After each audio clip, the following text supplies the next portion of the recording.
Okay, thank you very much. And thank you very much for having me today to talk about my current research project, which is titled Scottish Prescription Behaviour During the 2020 COVID-19 Pandemic. And this is a research project that has been built up on previous work we've did looking into the prescription behaviour of Scottish GPs. And now we are expanding this and looking at it from this pandemic angle and looking at specifically the behaviour during the pandemic. Let me just start with the motivation why we think this is a good project and why we think it's a worthwhile project to do. Now, I think we all remember this moment, and COVID-19 definitely has impacted our lives in a lot of different ways. But one area that the pandemic has especially impacted is, of course, the healthcare system. So we wonder how we can analyze this impact on the healthcare system from a prescription angle. That is the main goal of our research project. We believe that the prescriptions are a good indicator of how the healthcare system is working. So what we are trying to do is we want to analyze the prescription behavior of Scottish GPs during the pandemic. And in doing so, we have three main goals that we're trying to achieve. So we compare the behavior of Scottish GPs regarding their prescriptions and compare it to previous years. This will then enable us to actually detect the impact that COVID-19 had on their prescription behavior. So we'll be able to see how they prescribed medication in the past and then make a comparison to how this changed in 2020. But in the next step, we will also compare GPs among themselves. So this would enable us to then detect differences between them in a spatial and also spatio-temporal context. This is, as I mentioned previously, this is built on a previous project that we've done where we had a look at spatial-temporal GP prescription behavior. And this enabled us to see individual differences of this pandemic impact on behavior. And in a third objective, we are using text analysis. And this enables us to see patterns such as drugs that are directly or indirectly impacted by the pandemic. And I'll talk a little bit more about these two further goals later, but let's first have a look at the first one. So one important aspect of this research project is that all data that is used for this project is open data. I think this is also a great case study for showing that open data is an amazing source to use for various projects, including this one. So Public Health Scotland shares their prescriptions in the community data sets online, and you can access them as well if you're interested. And this is monthly data of prescriptions that are dispatched by GPs by their GP practice, so it's all on GP level, and thus the patient anonymity is preserved. Now let's have a look at some findings, because I think that is probably the most interesting thing. In the first step, we're having a look at the total prescription volume. So as I mentioned before, we're trying to detect changes in the prescription behavior of GPs compared to the previous years. Here you can see in different colors 2016 to 2019 total prescription volume. So that's all kinds of medications dispensed by all Scottish GPs and just summed up per month.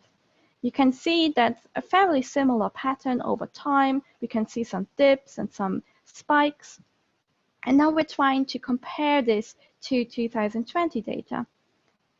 And that looks like this. So we can now see the previous years in gray, and in red I'm showing this year's 2020 volume. And you can already see there's much different behavior, especially during the main lockdown in March. So we can see in January, February, fairly normal, and in March we have this huge spike in total prescription volume before it's coming down again in April and actually dipping quite significantly in May. Now, this doesn't tell us so much yet. It tells us that a lot more medications have been prescribed in volume during the month of March. But of course, what is really interesting is which medications or which prescriptions are driving these spikes and these drops. So for this purpose, we had a look at different categories of medications. The datasets provided by the NHS do also have a BNF code, and that's the NHS way of categorizing medications. So by using this BNF code, we are able to look at different categories of medication. And I will just show a couple of examples for those, and we can really see different behavior patterns. So for example, here we have two different categories side by side. On the left is gastrointestinal system prescriptions, and on the right respiratory system prescriptions for the same time periods. And again, in a comparison between the historic time, 2016 to 2019, and then compared to the year of the pandemic, 2020. And you can see that both of these showed the spike that we saw in the overall volume. So we have relatively similar prescription volumes in January and February. Then we have a spike, especially for the respiratory system medications. We have a huge spike, and it's going up very much in March. And then we can see the same behavior we saw in the overall prescription volumes, which is this drop again, and we're coming more down to normal levels, and even a little bit below normal levels for the respiratory system medications in May. So is that the case for all prescriptions? And of course, if I say it this way, no, it's not. Actually, if we have a look at some categories, we can see a very different behavior.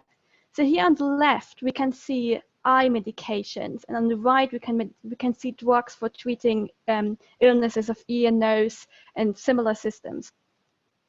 And here we can see there is no spike in March. In fact, the medication has the same behavior all through January, February, and March, very similar to the historic behavior, but then we can see a drop in April and May, a quite significant drop, in fact. And that's why I kind of called these two categories the March spike and the April drop category. In fact, all medications, all categories that I had a look at belong in either of these two groups. So either we have a spike in March and then it comes down to normal levels again, or we see no spike but a significant drop in April and May.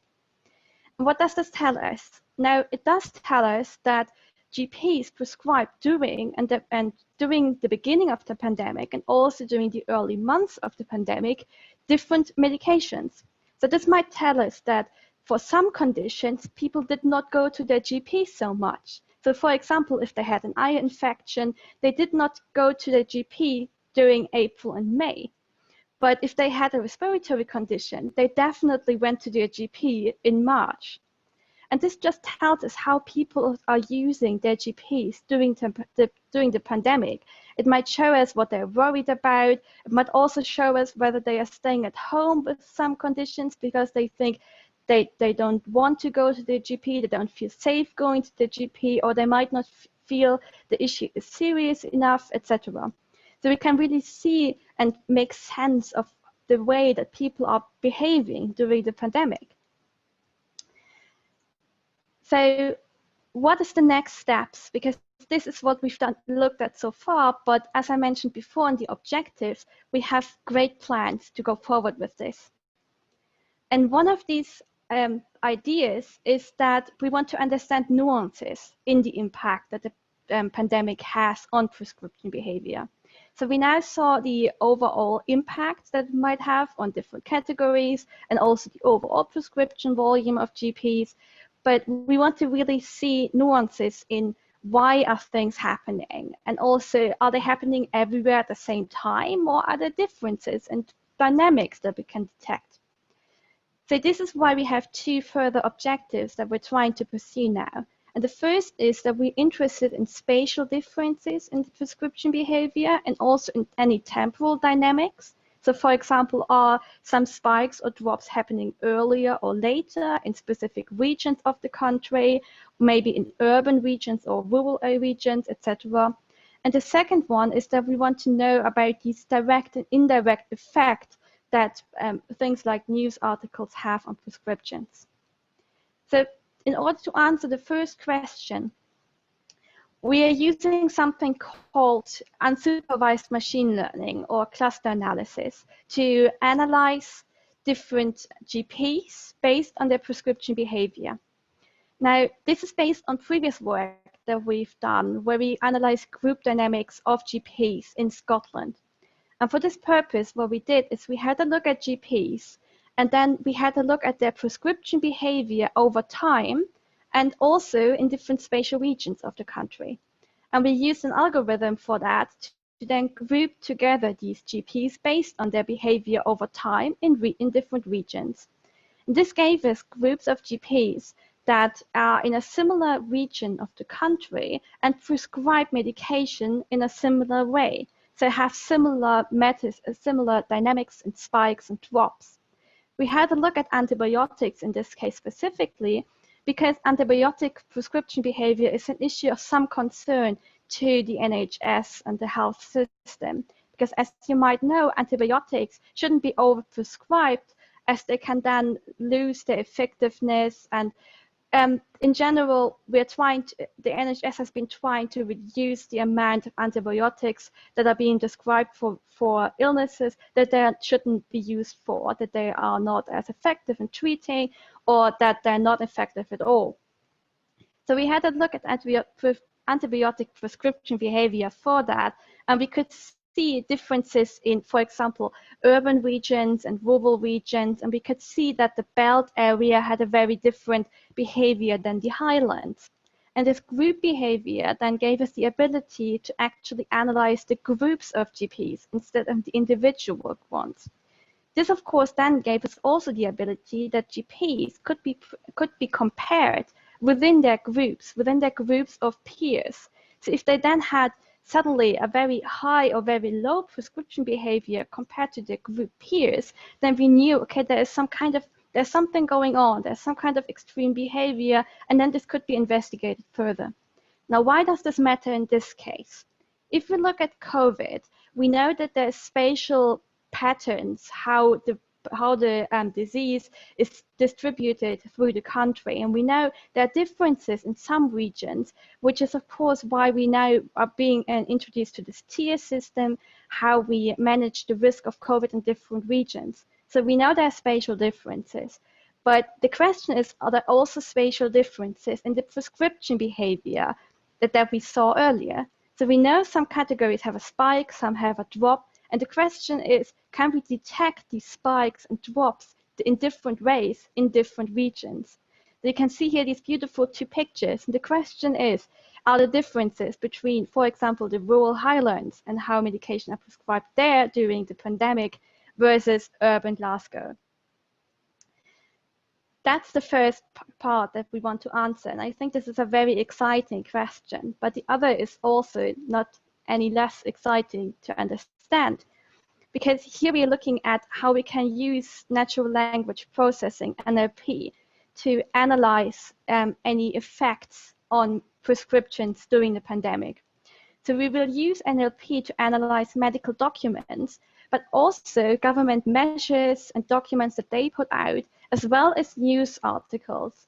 And we will then try to connect these documents, and this will enable us to actually analyze how any identified medications that we saw earlier in the analysis are reflected in medical articles, and then also see how this might have an impact and how there are connections to, for example, news articles or government measures that were put into place. So you might remember earlier that I mentioned this example about ibuprofen and paracetamol. So we can have a look at how they were mentioned in COVID-19 relevant medical documents. So that's medical journals where they are publishing articles and studies about effects that medications might have. And then we can connect them back to news articles, how they were reported to the public, both through news and through the government. And this is a step I will work very closely with Wallscope on, because they have a lot of experience in using NLP to connect documents and to analyze different sorts of texts. And this is also where I'm coming back to this idea of open data, because this project is very much only possible because there's a vast amount of wonderful open data available. And this is also the case in this for this medical documents. There is this COVID-19 open research data set. They collect all worldwide, I believe, medical documents on the topic of COVID-19 to enable researchers to dig through them and try to understand and make sense and connect the dots. Because there's a lot of data, there's a lot of research, but actually connecting the dots and try to make sense how we can use that for our specific purposes and our specific topics, I think that's the interesting part. Now, I talked a lot about my research, how we're trying to do that and which questions we're trying to answer.